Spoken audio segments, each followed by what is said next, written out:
Precious ones, welcome to Agape Love for You All. This is Priya Jomun with you, and yes, I'm excited and grateful to God as He has given me yet another time and opportunity to host His most beautiful, lovely name, which is above every other name. And precious ones, I believe you all are in perfect health and you are all perfect and joyful even as you tune in today with me. And if in case you are lost somewhere and are not happy, let me say something to you. The moment the word of God comes real in your life, the joy of the Lord will fill you, my friend. So don't be sad. Don't think another moment that you are wasting your time listening to the word of God. No, my friend. The moment you listen to the word, there is something that happens within. And that is not because of what Priya is saying, but it is only the work of the precious one who loves you above every other thing. So, precious ones, I pray that this word that is coming to you today will help you to grow more in His love, to have a supernatural, interaction with Him. You will have a supernatural moment with the Heavenly Father. I pray that it will become a reality in your life. Yes, I pray that. Hallelujah. So, let me go to the word God has given me. As for the last 2 days, I'm skipping yesterday because yesterday it was the family time that we had together. But before yesterday, I was discussing about John chapter number 15 and I was reading from the verse 1 onwards.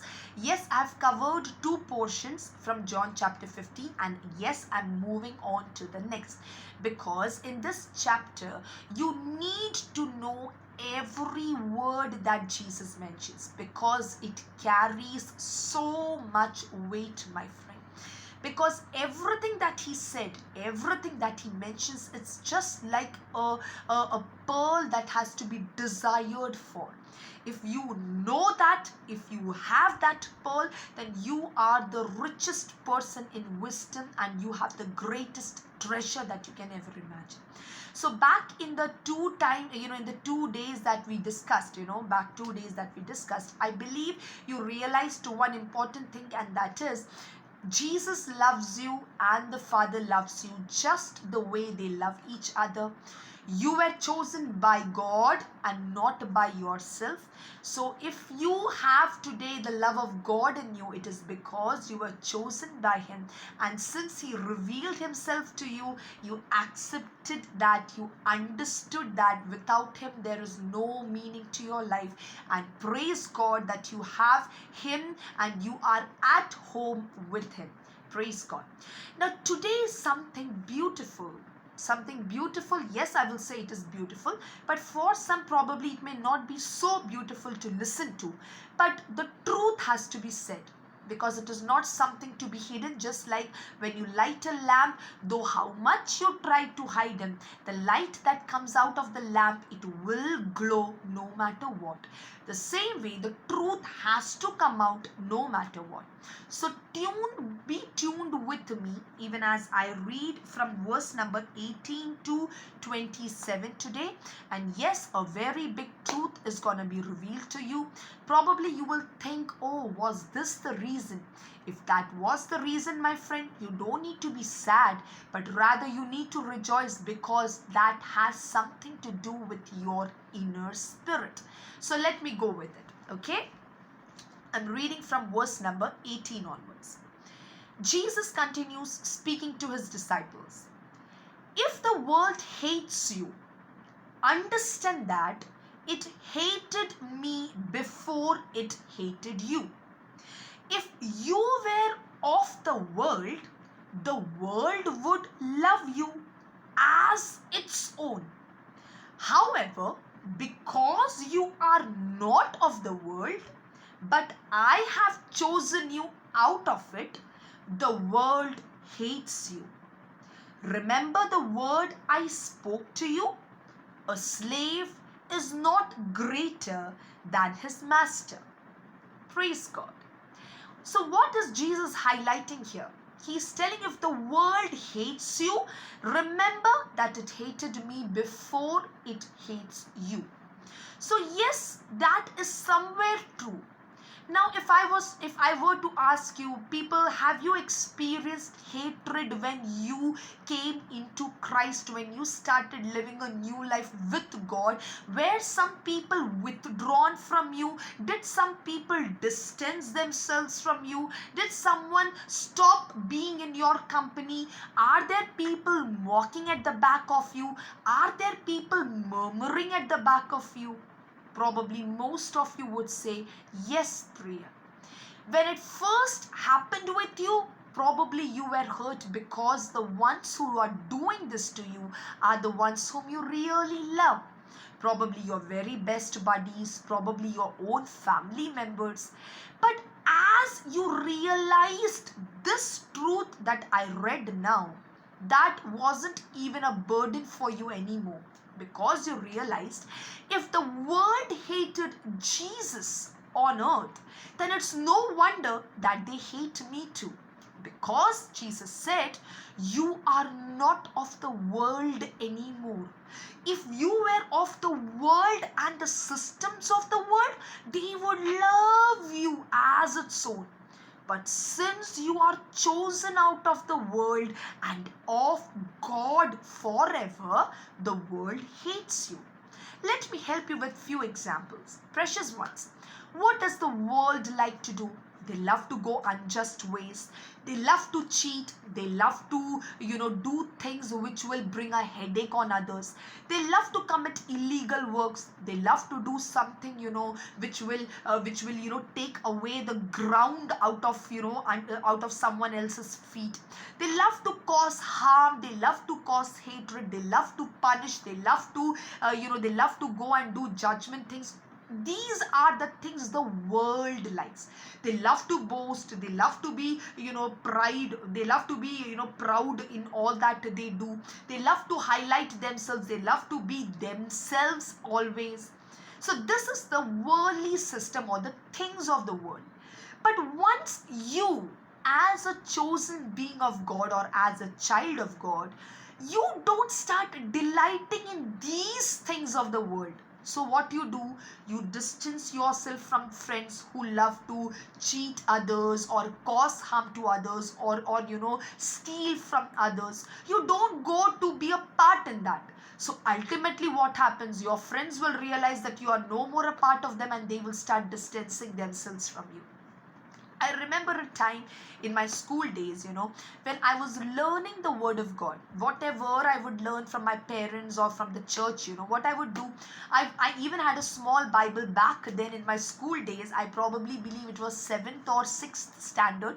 And I used to carry that Bible, and whatever I learned, I would mark it in the Bible. I was not so knowledgeable, but whatever I knew, I would mark it in the Bible. And whenever the break time would come, I would eat my lunch, and then I would go and sit among my classmates, wherever they were forming groups. I would go and I would tell them whatever I know. I would tell them. Back then I didn't have much understanding how the people would receive it. Will they like it? I didn't know. All I thought was, since they are my classmates, I can go and share what I wanted to. But but back then I realized, some people would not entertain it. Some would start laughing at me. Some would just get up out of the group and walk away. So when I faced all these reactions from my classmates, I realized what was wrong. I was hurt back then. I would think that, why are they doing this to me? Why don't they sit with me and also cherish what I'm telling them?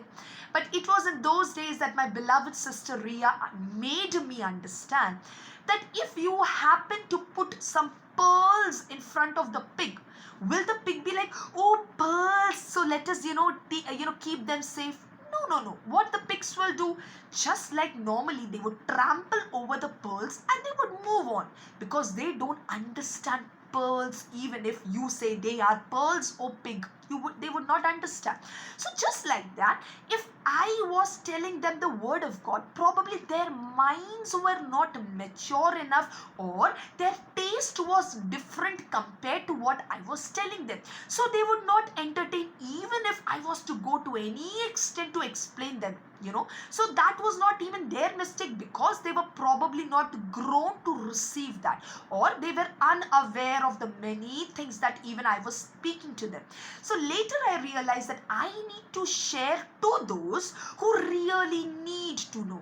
Yes, it is a mandate that God has told us, that Jesus told us, go to the world, all the corners of the world, and tell the gospel.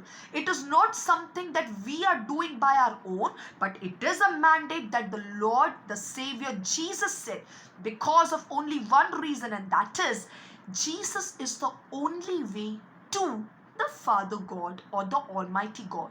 So until and unless the world knows about it, how will they worship the real God? How will they know the real God? Because it is through Jesus we can show the Father to the world. So it is a mandate that we need to speak about Jesus, why he came into the world, what he did in the world, what he turns out to be today for us in this world. We need to tell this, and ultimately tell the world that this is the heart of the Father.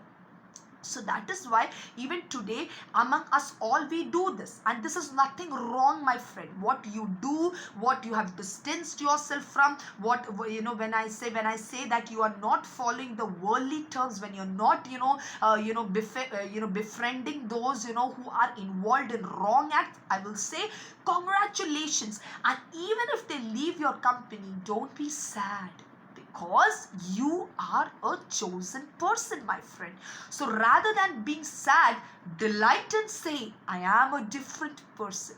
I am not of those people who are traveling the narrow path, who are traveling that wide path, where all the whole world is walking. But rather, I am a child of God who is traveling the narrow path that leads to heaven. So don't be sad when the world hates you, when the world, distances itself from you. Rather say, Lord, I thank you, Lord, that you have made me different. And then Jesus goes on to say, no slave is greater than the master. So it means if some master is hated by the people or not respected by the people, do you think the servant who is serving the same master, he will be respected among the crowd? No, even the people will look down on the servant. So if Jesus was hated, Jesus was persecuted, you can surely expect the same treatment to be received, because this world doesn't know the God, the Father. And that is the reason they come to hate you, they come to judge you, they come to persecute you. Let me help you with more verses to understand this better. Jesus goes on to say, if they persecuted me, they will also persecute you. If they kept my word, they will also keep yours. Means if the people honored what Jesus said, and if you happen to speak the same word to someone, they will also receive it. If they received what Jesus said then, they will receive today when you speak it out, my friend. But they will do all these things to you on account of my name, because they don't know the one who sent me. So Jesus is telling the reason very correctly, that the people or the people of the world don't know who sent Jesus. And that is the very reason they committed, things to Jesus like this, because they never realized the truth that it was God the Father who sent Jesus on earth. So Jesus is saying, even you will receive the same treatment. You will also be, distanced, or you will be abandoned, not because of you, but it is because of my name. And that is because you said that I love Jesus and I am a child of Jesus. They will do the same things to you. And then Jesus goes on to say, if I had not come and spoken to them, they would not have sinned. Whoa. Listen carefully. Jesus is telling, if For example, Jesus hadn't come on earth and Jesus hadn't spoken to the people out here, then they would have no sin. Means we couldn't say, oh, you know everything what Jesus said. No, they don't know. But since Jesus came and since Jesus spoke the heart of the Father to the people, and still they are refusing Jesus, refusing to listen what he says or even accept Jesus, now they cannot have any excuse, but they are in sin. By rejecting Jesus, by rejecting the words of Jesus, they have already sinned. That is what he's saying. Now they have no excuse for their sin. So now when they act unjustly, when they hate you, when they show things, which are wrong against you, when they persecute you, they will say, oh, you are a culprit, you are coming for divisions, you are coming to do this, do that. But you can say that, my friend, though you may not accept it, but I know why I'm saying this to you. You did the same, the people of that time did the same things to Jesus, but yes, they were in sin by doing that, and today they have no excuse. Oh, that I didn't know. You cannot say that. Your people who hate you cannot say that, because even then the people knew what Jesus had told them, what Jesus had shown them. Now that is the next thing. The one who hates me also hates my Father.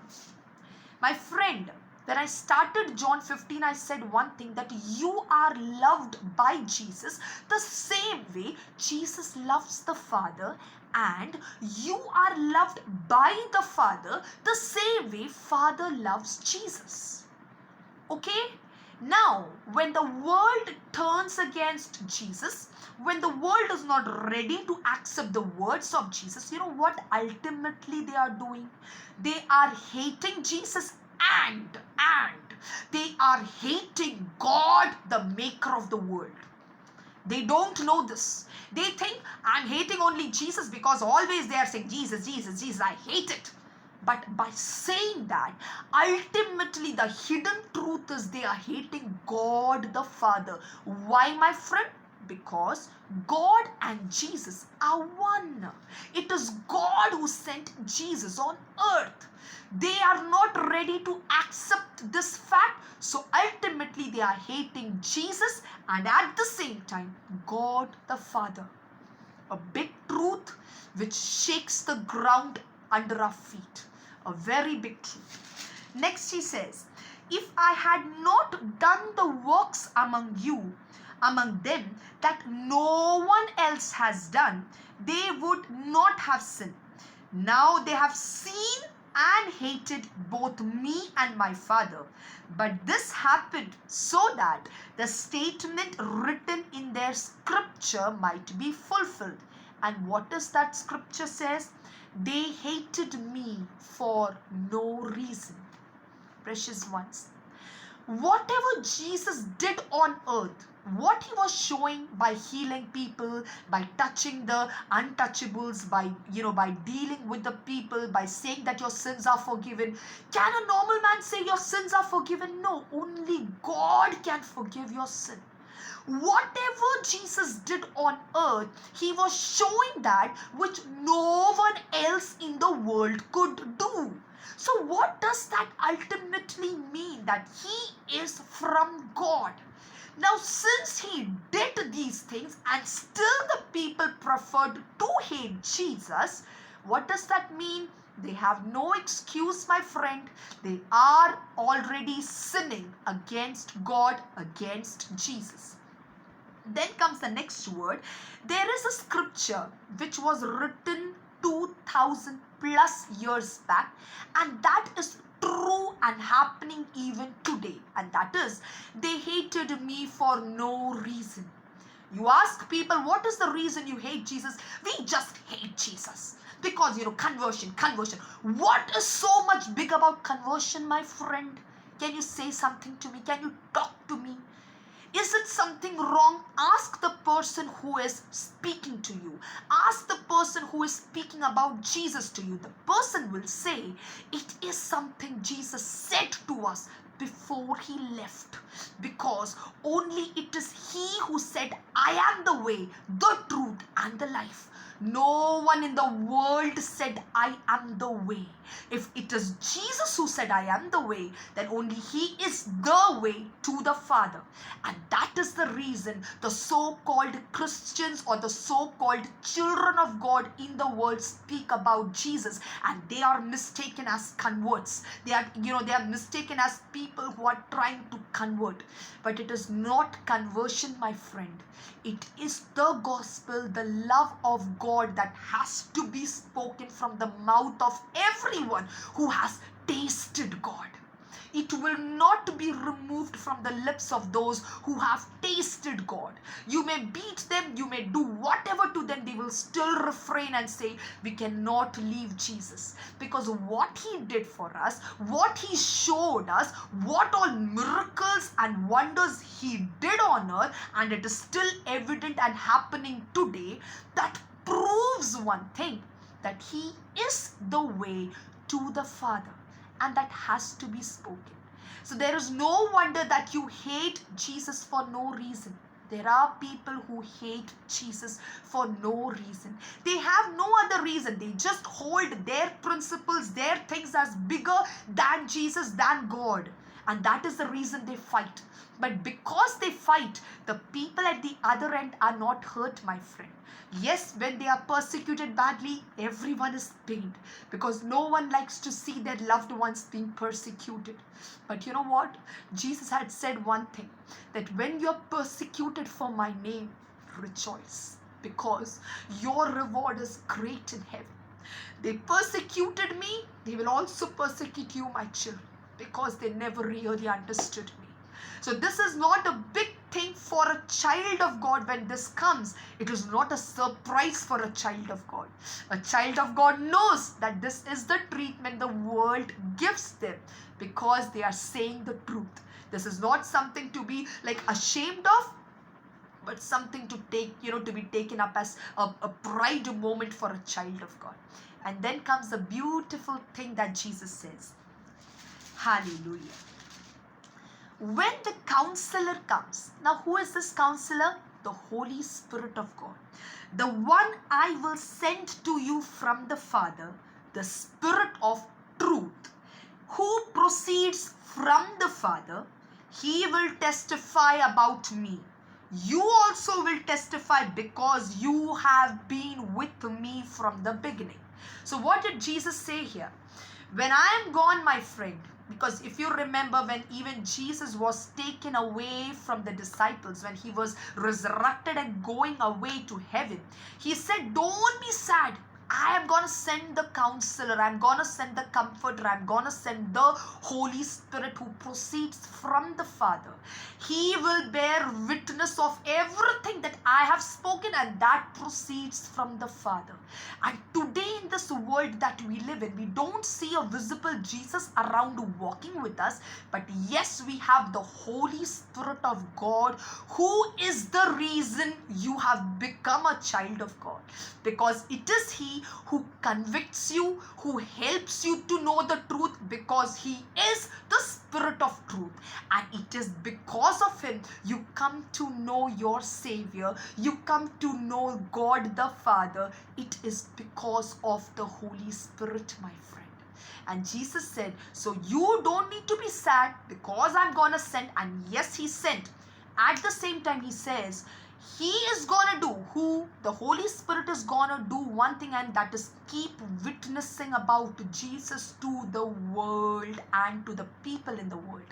But last line, do remember, Jesus said, you also will testify about everything I have done, because you have been with me from the beginning.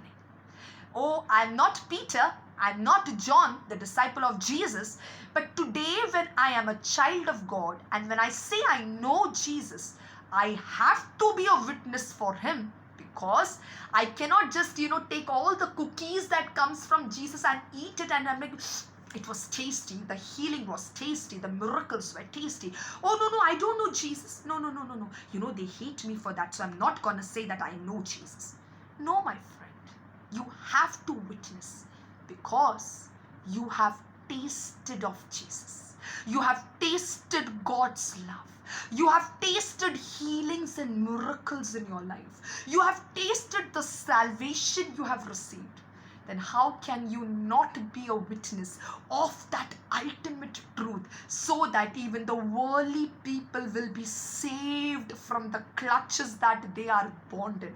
The sin has held them captive and they even don't know about it. But you knew and now today you are free. Let the world experience that freedom which you and me are experiencing. And how can that be? When you also are with the Spirit of God to witness the truth about Jesus and the Father. Hallelujah. I love these words of Jesus. I love these words because here Jesus is not hiding anything from us. He is speaking to the point and he is speaking openly.